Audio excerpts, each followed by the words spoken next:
ചാനലുകാർക്ക് music reality show ഒക്കെ ചെയ്യാൻ അത് കൊഴിപ്പിക്കാനായിട്ട് കൊച്ചു പാട്ടുകാരികളെ വേണം, കൊച്ചു നൃത്തക്കാരികളെയും വേണം.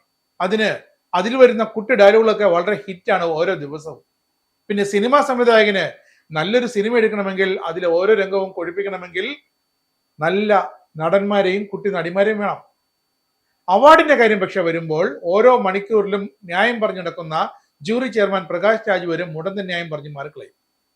അതാണ് ഇപ്പോൾ കേരളത്തിലെ ചലച്ചിത്ര അവാർഡ് നിർണയത്തിലും സംഭവിച്ചിരിക്കുന്നത്. 2024 സംസ്ഥാന ചലച്ചിത്ര അവാർഡ് പ്രഖ്യാപനത്തിൽ ബാലതാരങ്ങൾക്ക് പുരസ്കാരം നൽകാത്തതിനെതിരെ രൂക്ഷ വിമർശനവുമായി രംഗത്തെത്തിയത് വലിയ താരങ്ങളൊന്നുമല്ല, ബാലതാരം ദേവനന്ദയായിരുന്നു. പക്ഷേ ഈ ദേവനന്ദയുടെ വിമർശനങ്ങൾക്ക് മറുപടി നൽകാൻ ഒടുവിൽ നമ്മുടെ സാംസ്കാരിക സിനിമാ മന്ത്രി സജി ചെറിയാന് പുറത്തിറങ്ങേണ്ടി വന്നു. നിങ്ങൾ കുട്ടികൾക്ക് നേരെ കണ്ണടച്ചോളൂ, പക്ഷെ ഇവിടെ മുഴുവൻ ഇരുട്ടാണെന്ന് പറയരുതെന്ന് ബാലതാരൻ ദേവനന്ദ പ്രകാശ് രാജിന്റെ മുഖത്ത് നോക്കി പറഞ്ഞപ്പോൾ അതിന് സജി ചെറിയന്റെ മറുപടി പുരസ്കാരം നൽകാൻ പാകത്തിന് സിനിമകൾ എത്തിയില്ല എന്നായിരുന്നു ജൂറിയോട് സംസാരിച്ചപ്പോൾ ലഭിച്ച മറുപടി എന്നാണ്. കഴിഞ്ഞ 5 വർഷത്തിനിടെ പ്രഖ്യാപിച്ച പുരസ്കാരങ്ങൾ സംബന്ധിച്ച് ഒരു പരാതിയും ഉണ്ടായിട്ടില്ലെന്ന് രാഷ്ട്രീയ പ്രഖ്യാപനം കൂടി മന്ത്രി നടത്തി. പരാതികളില്ലാത്ത ഏറ്റവും മികച്ച പ്രഖ്യാപനമാണ് കഴിഞ്ഞ ദിവസം നടന്നത്. ശരിയായിരിക്കാം. നമ്മൾ ഏറ്റവും കൂടുതൽ ശ്രദ്ധ നൽകേണ്ട കുഞ്ഞുങ്ങൾക്കാണ്. ഇക്കാര്യത്തെക്കുറിച്ച് പ്രകാശ് രാജിനോട് ചോദിച്ച് മനസ്സിലാക്കി. 4 സിനിമകൾ ഇത്തവണ ഉണ്ടായിരുന്ന അവസാന ലാപ്പിൽ 2 സിനിമ വന്നു.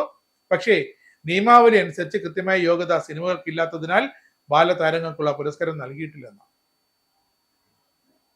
ആകെ വന്ന 137 ചിത്രങ്ങളിൽ 10% മാത്രമാണ് ക്വാളിറ്റി ഉള്ളത് എന്നാണ് ജൂറിയുടെ വിലയിരുത്തൽ. പക്ഷേ അതിന്റെ പേരിൽ ദേവനന്ദ പറഞ്ഞതുപോലെ മറ്റൊരു വിഭാഗത്തിലും പുരസ്കാരങ്ങൾ വെട്ടിക്കുറച്ചില്ല.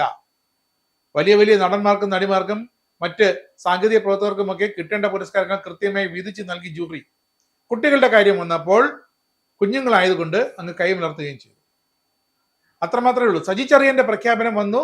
ക്രിയേറ്റീവായ സിനിമ ഇനി എടുക്കേണ്ടി വരും കുട്ടികളുടെ പേരിൽ. അങ്ങനെ എടുക്കുമ്പോൾ സർക്കാർ ആ സിനിമയ്ക്ക് പിന്തുണ നൽകി മികച്ച കുട്ടികളുടെ സിനിമയ്ക്കുള്ള പുരസ്കാരം അടുത്ത വർഷം തൊട്ട് നൽകുന്നതിനെ കുറിച്ച് ആലോചിക്കും, ചർച്ച ചെയ്യും, നടപടിയെടുക്കുമെന്നാണ് ഒടുവിൽ ദേവനന്ദയുടെ ഈ ഒരു പരാമർശത്തിന്റെ പേരിൽ മന്ത്രി സജി ചെറിയാന് പ്രഖ്യാപിക്കേണ്ടി വന്നത്.